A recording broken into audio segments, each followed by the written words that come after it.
BJ. This time last year, we decided to stage a fountain show and shamelessly beg for a Reader's Choice Award nomination from Bluff magazine. I am proud to report that shameless admittance that we're desperate for recognition paid off in a nomination this year. Wow, what are the odds that that would happen? What with one of us working for Bluff? I have no idea. You work for Bluff? Whatever.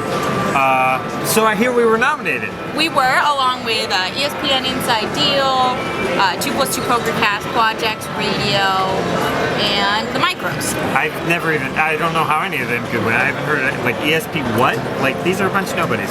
It's a lock. That's right. We can't take this down. And that's why we're going to call today's show, Yes, We Can. Jess and BJ. Okay, false modesty aside, I'm not necessarily liking our chances too much. Yeah, I think the Micros is a really good show, and people love cartoons, but that's... We could do a cartoon episode of this show, and then we'd have like the best of both worlds. Listen, the Micros. I could like draw it here. No, but let's get the help of the Micros. We don't want you drawing stick figures. Yes, but would they help us beat them in this award race? Maybe we could confuse them. Change our name to the Micros with Jess and that other guy. Yeah, whatever. Okay, I'm done with that. All right, we'll see. They can go to bluffmagazine.com and vote, but I guess we should stop shamelessly plugging, even though it worked so well last year, and get on with the show. All right, I'm game. All right, time to... Especially since I won the over-under. You did. What was the over-under for those who may not have tuned in? Yesterday ended with 365 players. The bookie set the line at 400. That was how many people signed up yesterday, 365. Yes, sorry. The field size ended the day at 365. Yes. Bookie set a line at total field size of 400 players. Registration remained open through 3 levels today, about 5:15 or 5:30 or so. Drum roll. 413 players. Which is more than 400. Yes, I took the over, so I win. Slightly smaller than last year's field, but still a very good turnout for a $10,000 buy-in event. Yes. And a healthy $820,000 for the winner. Yes, but let's not dwell too much on my past victories, and let's focus on my next victory. All right. There are about 155 players left. Yes. And we believe, it's kind of tough to tell, 20 Champions Cup. You know it's a Bellagio event when we have 20 champions left in the field at the end of a day, too. Yes. And the bookie set a line of how many of these former WPT winners would make the money. The top 100 finishers make the money, as is tradition here at Bellagio. So about 155 left, 20 WPT winners in the field. How many of them make the money? Bookie set the line at 12.5. Jess, you can go first. You know what? I know that there's still a ways to go before the money. These guys have won before. They're not going to sweat it out for the cash, but they know how to play in these situations against these tough competitors. I'm going to go over. Okay, I did the math. Percentage-wise, 12.9 of them should finish in the money, which is over 12.5, but a lot of them are towards the bottom of the chip counts, and that's going to tip me towards the under. That and the ability to disagree with me, obviously. No, you just happen to be wrong a lot. Well, that's fun. One of the champions still in the field is near the top of the counts, and that is Scott Clemens. Second place, about 330,000. Most of which came in a little situation that can be summed up as quads over quads. He doubled through Chris Klodnicki in a very big hand midway through day 2, where they got it in on a 9-9-8 board. Chris had pocket 8s for 8s full of 9s. Scott had 9-10 for trip 9s, and looked to be on his way out the door when Chris improved to quad 8s on the turn. River brings the ace 9. Scott Clemens hits the 1-outer, doubles through Chris, and then I think not too long after that, Chris headed for the rail while Scott just kept chipping up. Yeah, that was probably the hand of the day, especially since Scott ended up near the top of the chip count. All right, so good on We appear to have some early polling results from the Bluff Magazine Reader's Choice Awards that we have commissioned. Yes, that's very early polling. Very polling. official results indicate we are out front with 1 vote. And according to this, a G. Smith, who I can only assume is Gavin, is the one responsible. We can also independently confirm that Gavin has, in endorsed Jess and BJ as his favorite web-based poker show candidate, as he told us he basically was ready and waiting when voting opened to cast a vote for our show. Now the question is, did he tell that to the other shows as well? I don't know. How do you even tell a cartoon that you voted for them? I don't know. But I trust Gavin. I think Gavin would. I do trust Gavin. He also said he logged in to vote specifically to vote for us, not just to vote in general. And that seems like a bit overkill if he was lying. So he showed up on day 2, late reg, did not make it through the day. He was not on day 1. He registered. Yes. We had what, 48 people show up for day 2 and register late? Yes. Yes. Including, who are some of the people that we saw filtering in as usual a little later than everyone else? Yes.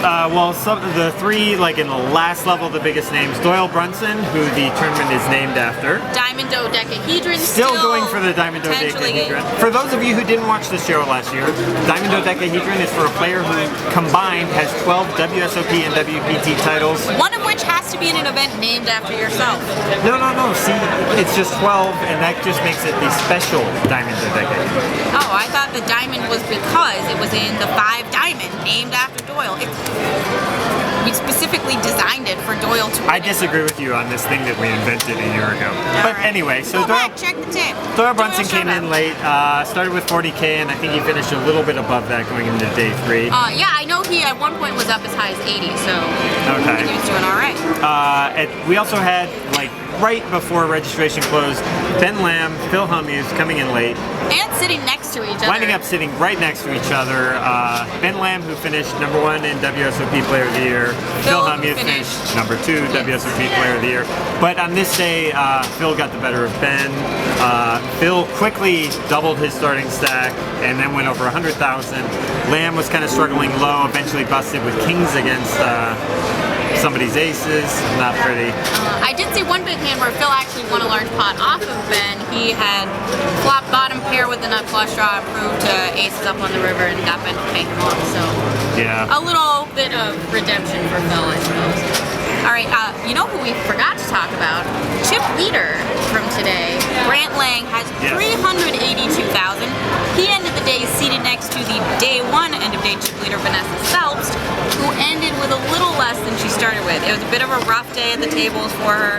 Judging by her Twitter, it sounded like a lot of spots where she felt like she had to pay people off, and she had a lot of second bests, and it just didn't work out for her. It was a very tough table with a lot of very talented female poker players. Kind of a fluky thing, but they had Vanessa Selbst, they had Annette Oberstrad, Katie Dozier, who's a Las Vegas player that has had some success here in the prelims. Lisa Hamilton, fresh off our WPT Jacksonville final table, was moved. She late reg. Yeah. Unfortunately, she did not survive the day this time. No, she did not. Tony Dunst got her. Yes. The ladies' man was a bit of a lady killer. Doubled through Vanessa, eliminated Lisa. Alan Kessler also at that table, but the one with the most chips, Grant Lang, who just seemed to rake in pot after pot every time I was checking in on him. So he was the Club WPT player of the day and the guy to beat heading into tomorrow. And I have a nice picture of him sitting next to Vanessa. Day 1 chip leader, day 2 chip leader. Check it out in the photo blog tomorrow. Surprisingly, he looks happier than she does since he's the current chip leader. I would have a smile on my face with 382,000 too. A very long way to go nonetheless. So we will be back in action tomorrow, but before we call it a night, question of the day. Okay. Since this show is about Yes We Can, why not ask, what is your favorite slogan? Like any slogan? Or yeah, it doesn't have to be political.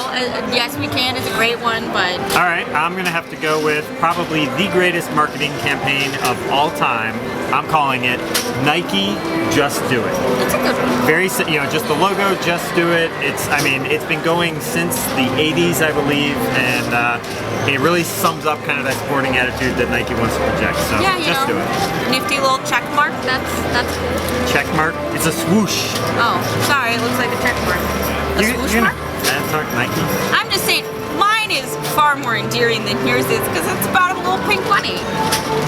A little pink bunny. Energizer. It keeps going and going and going and going. The Energizer bunny? It keeps going. You know, I can relate get to it. It's like having to deal with you day in and day out. You just keep going and going and going and going. You know, that commercial was really funny at the start, but then, you know, it was the original thing where the one bunny just kept going and then he marched off the screen. See what I mean? Then he started showing up in other commercials. That was good.